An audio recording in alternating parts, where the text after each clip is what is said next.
对方该越签了。因为。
望尘丹可以令人忘却前尘而不自知，故名望尘丹。这东西好啊，日后有大用，可以记下来。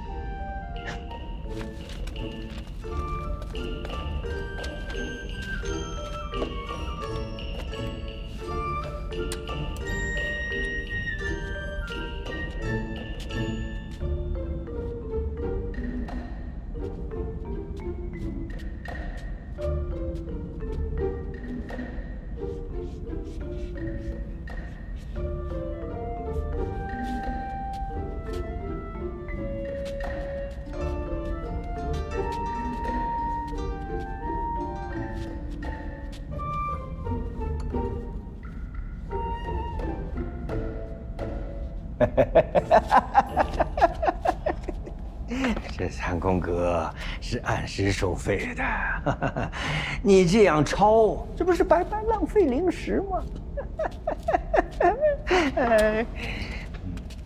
敢问徐老有何办法？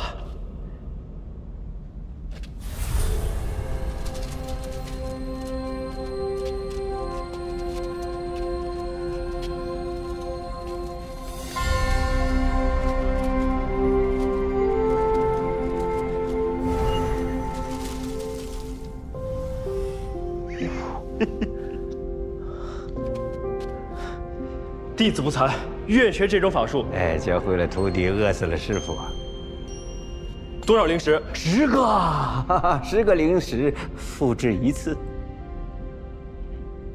没想到庐山殿行这样的规矩。那就请徐老准备一些好丹方，我复制了一并带走。哎，这个简单。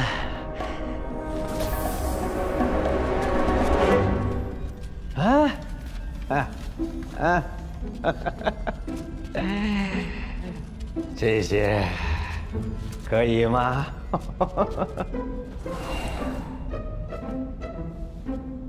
这不合适。这个也不行。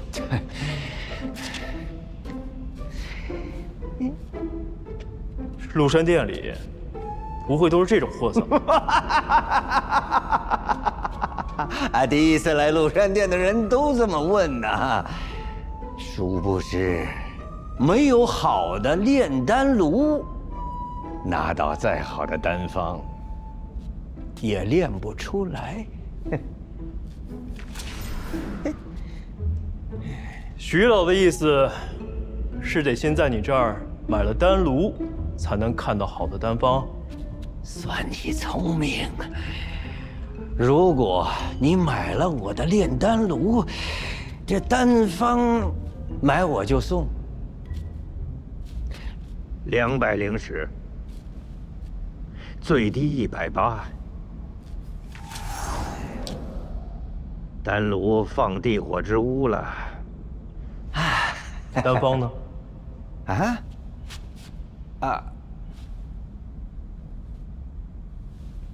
买我丹炉，赠你丹方。君子一言，驷马难追。丹方，丹方，筑基丹，是筑基丹的丹方，这样岂不是可以自己炼了？用小绿瓶催出原料，想炼多少炼多少，谁都抢不走。试炼筑基丹，需取之玉髓之紫侯花、天灵果。这都什么呀？都没听说过呀。去哪儿找？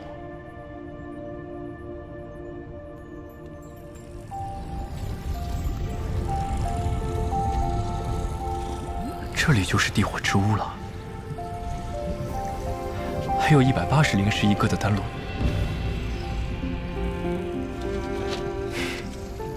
先挑选一个简单的试试。放尘丹，就你了。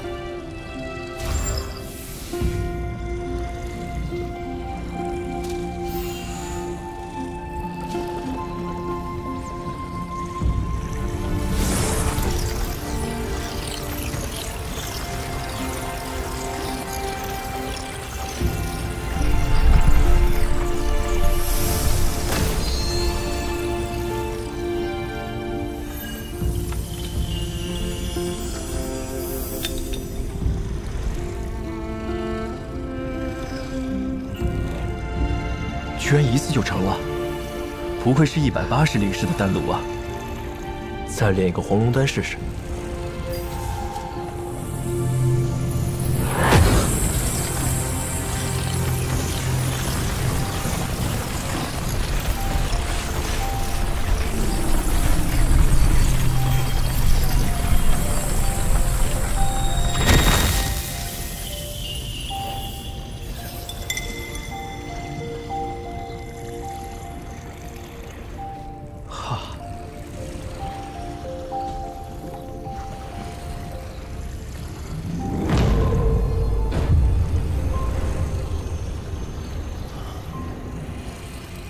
纯度也提高了很多。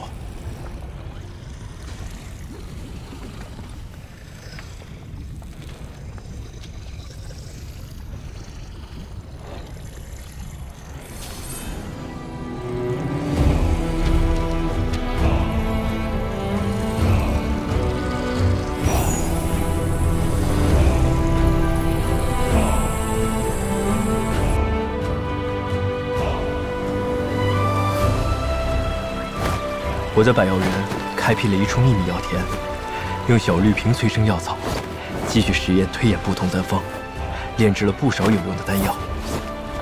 只是最重要的筑基丹所需的那几味药，还没有头绪。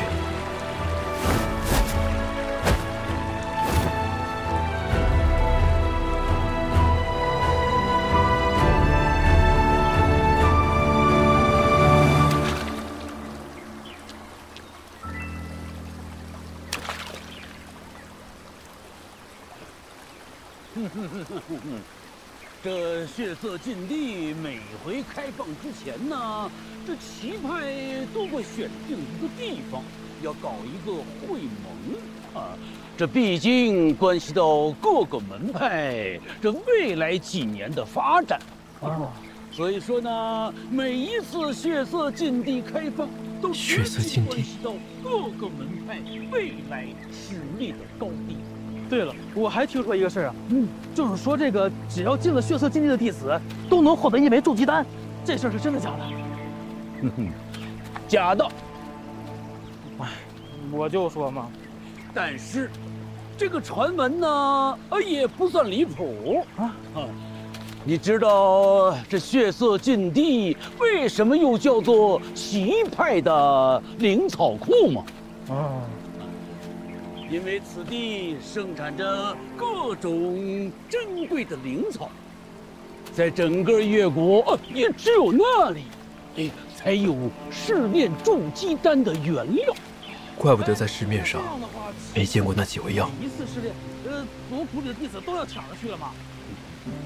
非也，血色禁地进去并不难，难的是如何出来。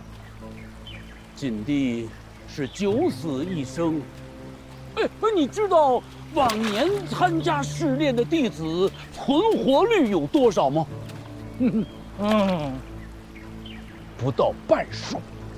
这么危险？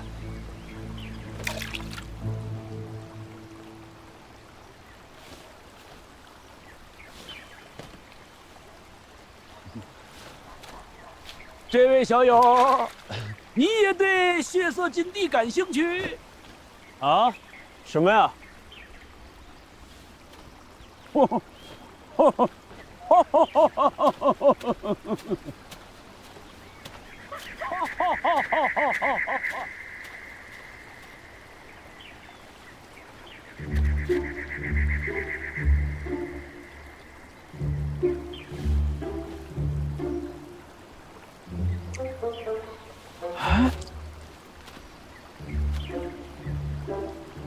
师弟，你吃的那是什么呀？果子。还有没有了？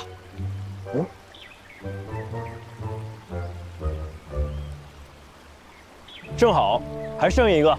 哎，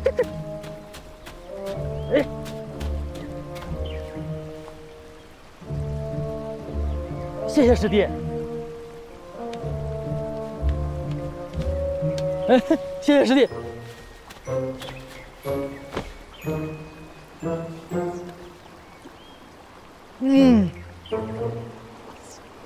师兄，刚刚那人谁啊？他你都不知道？向之礼向师兄，谷内年龄最大的炼气七修士，去了好几次血色禁地，还都活着回来了，就是还没筑基呢，也是奇怪。这老头真笨，天天就是要赏乐。门派打得好算盘呀，需要丹药，就逼着我们这些炼气弟子拿命去换。你们说，那老头是不是诚心吓唬人？一把年纪了还没筑基，他肯定最着急去血色禁地博筑基丹了。明明想去，又怕年轻人抢他名额，就来吓唬我们。不过，他万一说的是真的，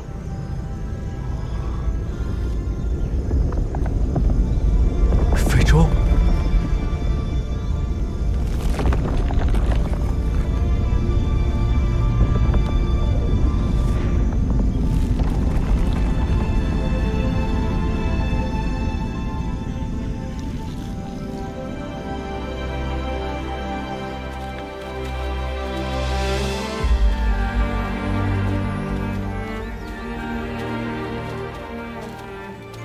诸位长老远道而来，周某有礼了。我已在天机堂内摆下花果茶点，请诸位随我来吧。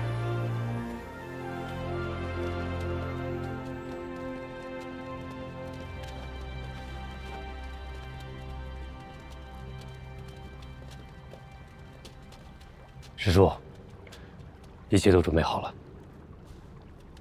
你先下去吧。是。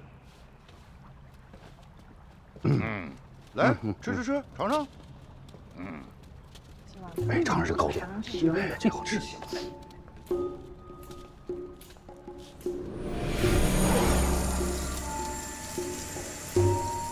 味道不错啊，比上次好吃啊。别吃了。就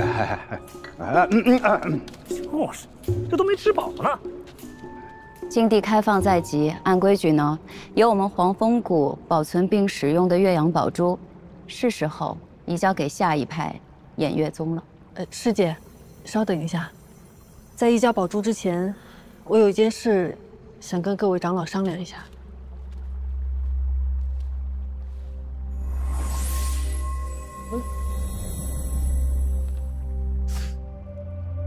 这不是筑基丹吗？质量差了点儿。哎，我这个好点儿。这2颗筑基丹应该是不同批次炼制而成的。没错，浮云子手上这颗是20年的禁地材料制成的。那我这个呢？这颗是近期的禁地材料制成的。虽然都是筑基丹，但是两者的品质相差甚远。相信各位长老也有所察觉，禁地中灵草的数量、质量大不如从前。所以，我代表偃月宗在此提议：此次禁地执行后，将提前进入禁地封闭期，将禁地封禁60年。什么60年？这太长了吧？这太久了。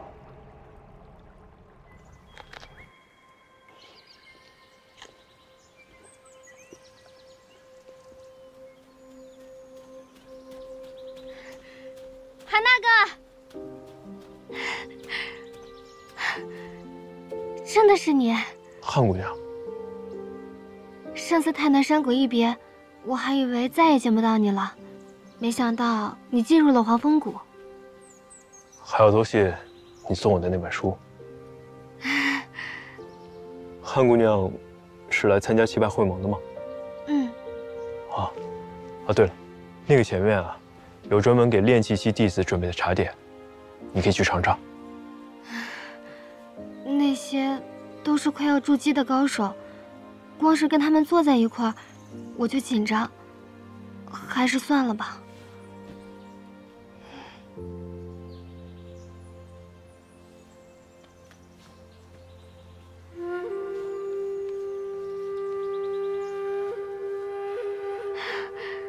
谢谢韩大哥。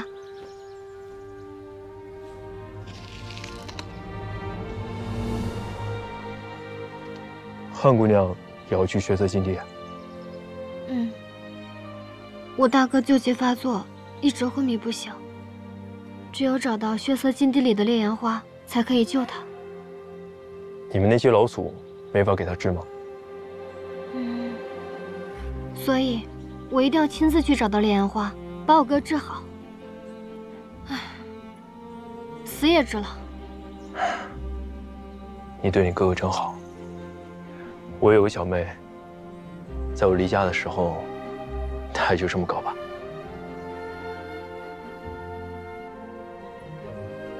禁地中灵草珍贵，就算5年开启一次，采到的筑基丹原材尚且不够，改成一甲子，那缺的筑基丹怎么补？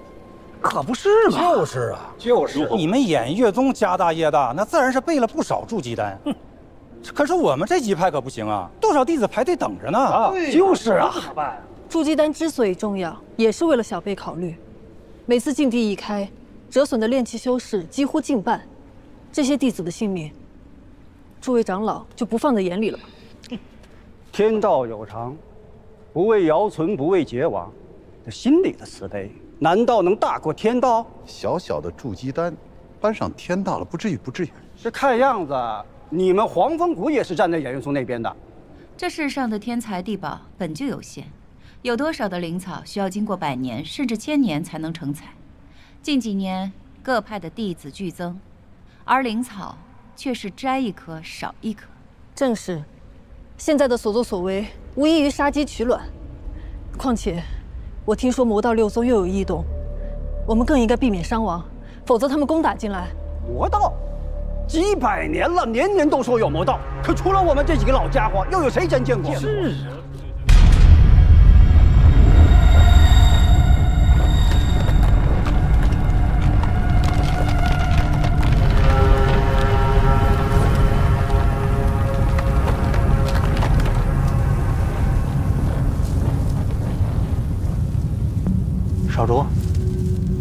少主，咱啥时候出征哎？别总着急啊！这越国棋派里边乱马七糟一锅粥，咱虎了吧唧就这么上了，得折多少人？少主恕罪啊！但是恁姑半个月头里都已经进军讲过了，若是被他抢了先，少主的处境恐怕得更加的不得劲呐。那就是。我姑这人确实虎，但我比较善用巧劲儿，也借这机会给我爹瞅明白了，这鬼灵门以后得给谁。那恁想咋着呀？一动别动，一动不动。赵祖，不可要过来噻？指定得去啊！咱仨人够了。都咱3个，大军不去了？讲话，这血色禁地也快开门了，是时候让这帮棋派大傻子们忙活起来了。再一个啊，你们俩到那边之后，能把嘴闭上就闭上，人那边说话不这味儿。中，那就是。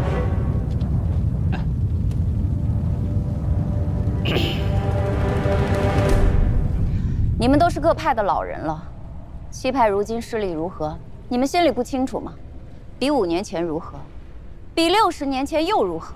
哎，正是因为各门派的势力在下滑，我们才更需要到这个禁地多采一些灵草回来，不然这些练气的弟子如何向上提升锻炼呀？对呀，是啊，总不能害怕牺牲就不去禁地，这不是因噎废食吗？对呀，我们几个反正不同意。怎么一个比一个轴啊？啊？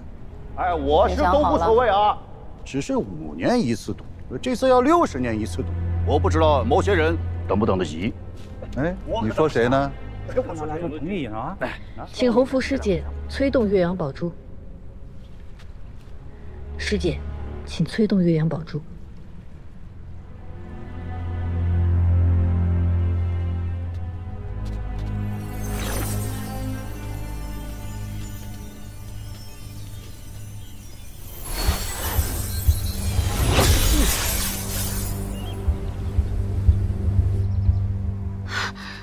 那是什么？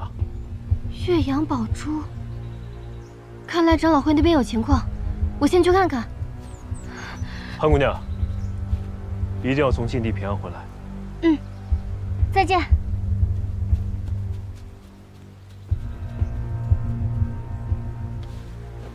岳阳宝珠是什么呀？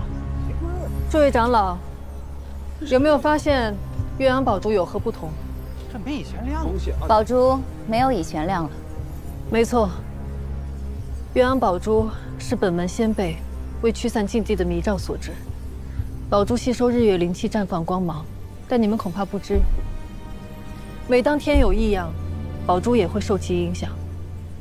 日月昭昭，本该是亘古不变，可禁地开启过于频繁，导致灵气日益稀薄，宝珠光彩亦不复从前。这还不能印证我的说法吗？现在明白了吧？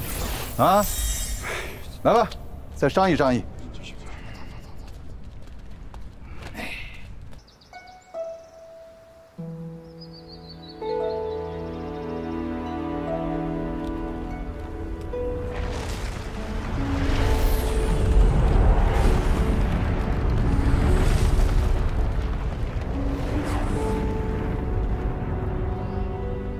这血色禁地如此凶险。要不等下次开启，准备充分些再去吧。听说了吗？以后这血色禁地要改为60年开放一次，这下要拿到筑基丹恐怕更加困难了。是啊，可要不突破筑基期，这寿元也就100-200年，再来一个60年，那莫不是要等到老？要不这次咱就去吧，去的话问问表姐，她去咱就去。不用问了，那姓陆的去，表姐肯定也要去。但是这一次改了规则，去的人肯定比以往要多，咱们务必要小心行事，别因为这个丢了性命，那就不值得。好，那快走吧，他们都在这报名呢。走。如果再开，就要等60年。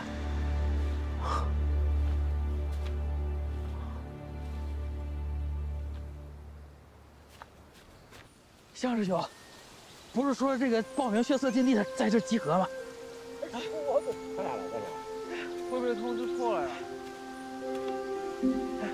你们都在等谁呢？我在这儿呢。师祖。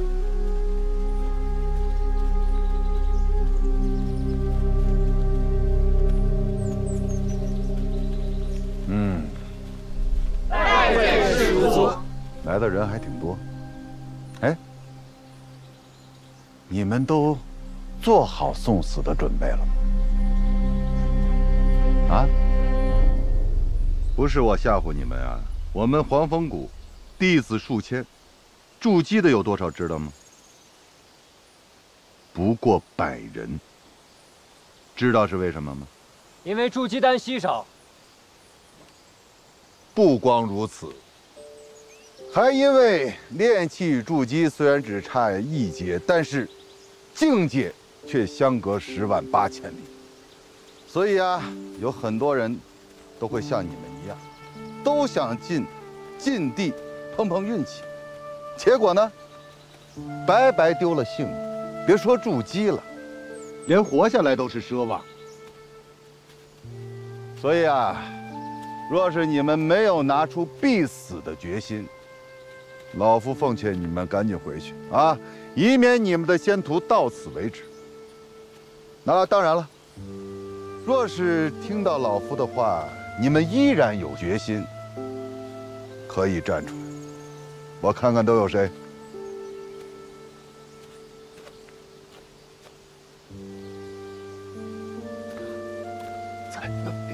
快点！嗯。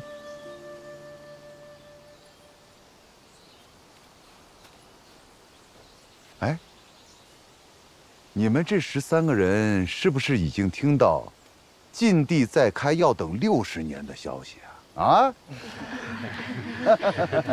可以呀，挺聪明。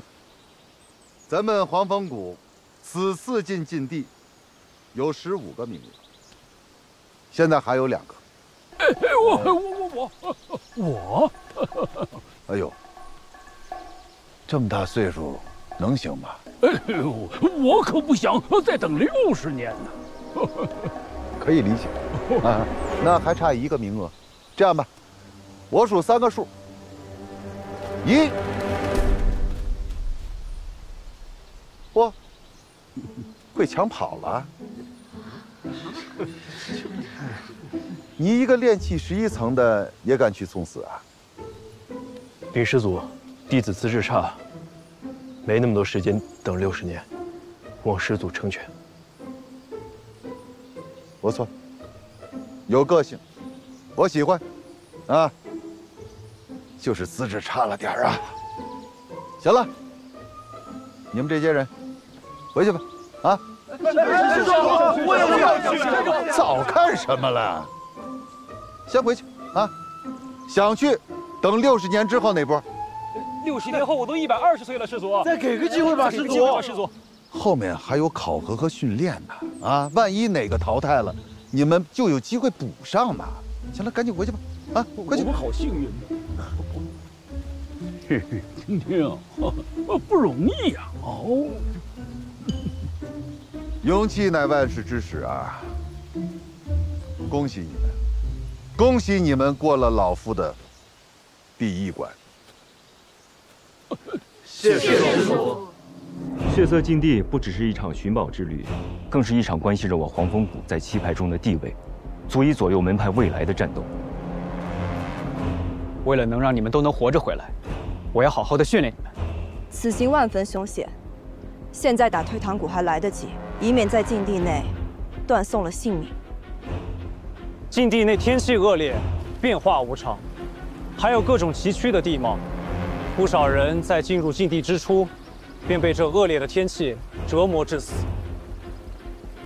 你们要记住这几种药材：地髓枝、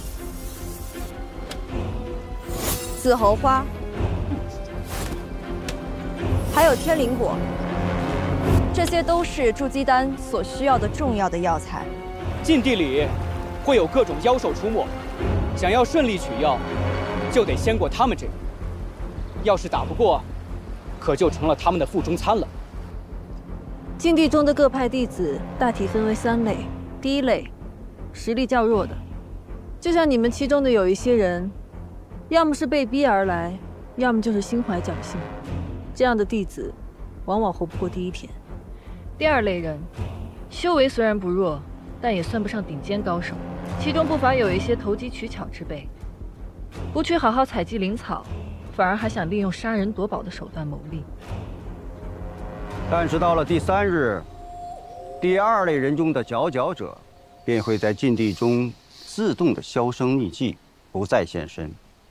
这时，便轮到第3类人了。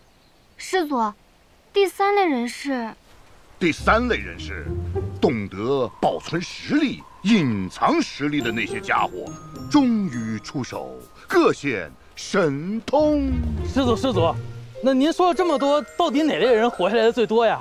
自然是第3类真正的高手。错，是第1类。啊，第一类人。木秀于林，风必摧之。能进禁地的哪一个不是身怀绝技啊？但若是不够谨慎，再厉害的人，也只有身死道消的下场。而那些实力最弱的呢，因为早早认清了现实，反而能够成为最容易全身而退的人。藏巧于拙，用晦而明。没想到，当初莫大夫教我的一切，在修仙界依旧适用。当然有功！碾压花道物，碾压上过灵兽山，巨剑门，横扫巨剑门。好了，经人可嘉。但是我还是那句话，活着回来最重要。是。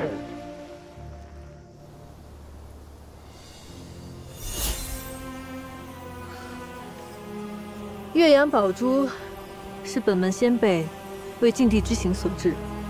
它不仅可以绽放奇光，还可以克制各种迷雾毒障。血色试炼中啊，有一个宝物，叫岳阳宝珠，光如日月。就是因为它在血色禁地中太过好用，被其他6派集体声讨。我们偃月宗不得不将宝物献出，成为7派共有之物。禁地之行后，原执掌宝珠的一派就要交出此物。只是今年，又回到了我派手中。 7派约定，只有在第4天才能打开岳阳宝珠。那师祖，是不是到了第4天，采集灵草就更方便了？恰恰相反，岳阳宝珠未出现的时候，你们暂时是安全的。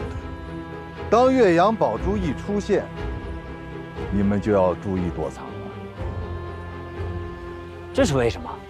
因为它的出现就是杀戮的信号。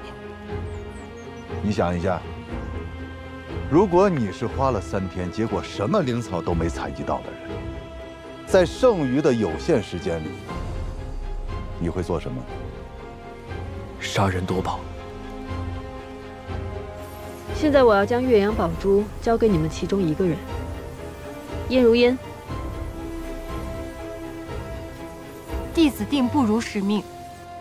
近来身体如何？ 有没有再发生晕倒的情况？多谢师父关心，如烟好多了。自从入宗门之后，心口救急就再也没有犯过。即便如此，也不能大意。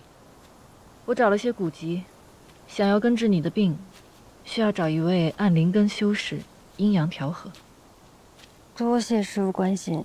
如烟现在一门心思只想修行，还不想婚姻之事。师父让我留下是有正事吧？ 此次血色禁地让你带队，把岳阳宝珠托付给你，是有件很重要的事需要你去办。什么事？这趟禁地之行，免不了要与人斗法，还是买点趁手的法器。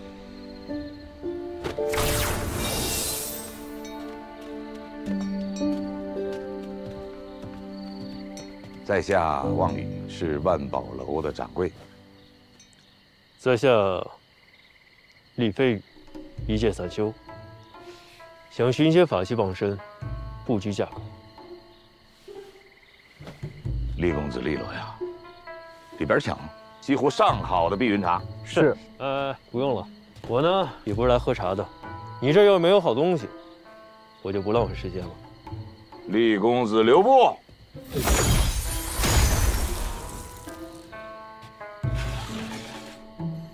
金夫子母刃一套，母刃一把紫刃8把，这可是以精铁精金为原料，由炼器大师3天3夜炼制而成。只要手持母刃，就可以同时控制8把紫刃攻击敌人。敌人不是防不胜防，而是疯了，哎，拦不住。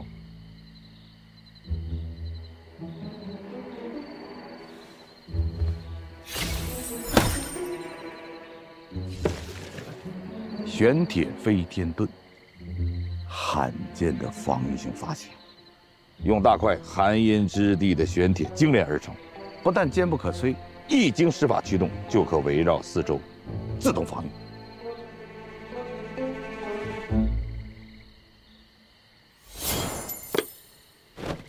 哎呀，我厉害的厉公子的到底是经历了什么呀？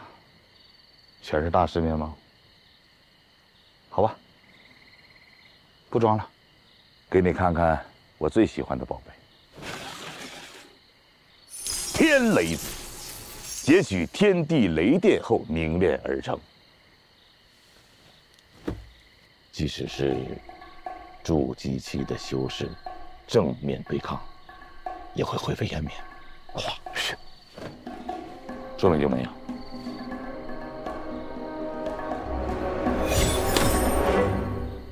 宝贝珍贵，但是这个价格，也不知道厉公子什么实力。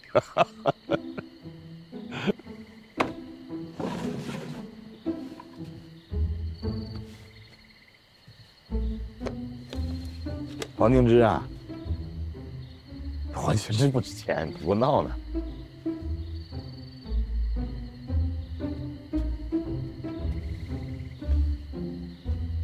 上百年的黄敬之也值不了几个钱啊！你再闻闻。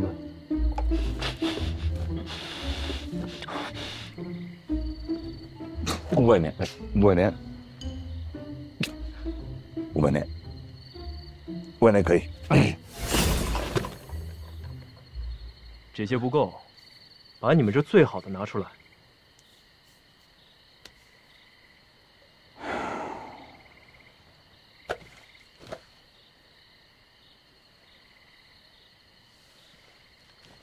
假人民币了。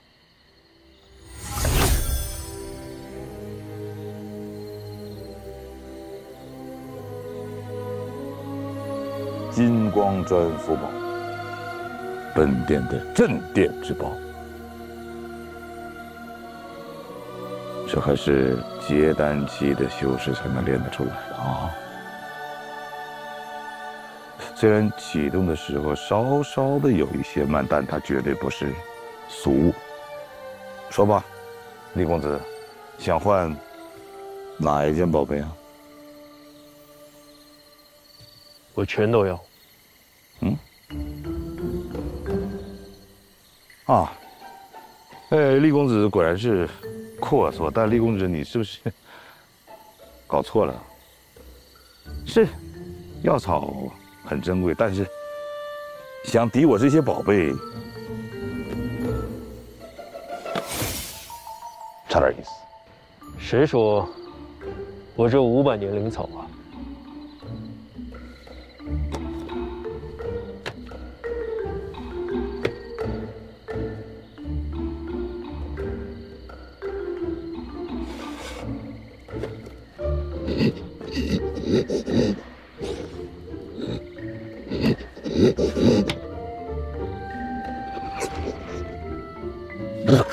亲们，简单，成交吧，都给你了，桌子、葫芦、那茶具全拿走。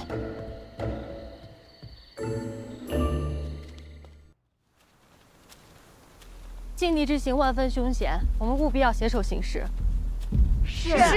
是要跟你们同行，我可是要单独行。师姐，你怎么了？行了，你们别愣着了，赶紧去找师祖，他旧疾复发了。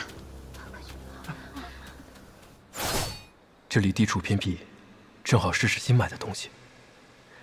金父子母刃。陆明远，我把筑基丹都给你了，你现在要悔婚吗？有人。师妹，何必这样呢？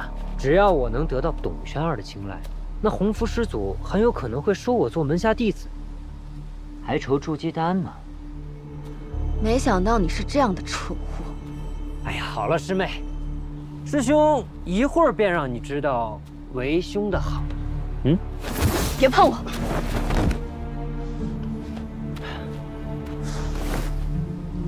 婚约的事情我会跟父亲说清楚，你就继续做你的白日梦吧。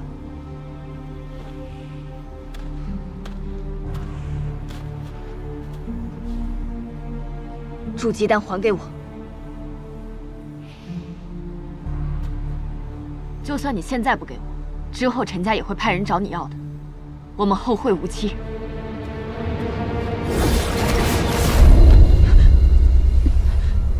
好了，师妹，别担心，这不过是我的丰富之术。如果师妹不是陈家家主的独生女，放你一马也未尝不可。只是我实在担心你由爱生恨，来报复为兄。筑基丹，为兄笑纳了。只是师妹你，最好还是从这世间消失最为妥当。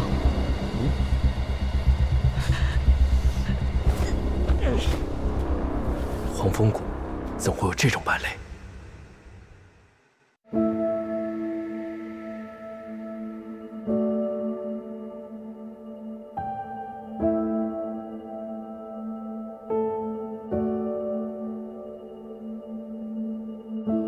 梦里有梦的碎片，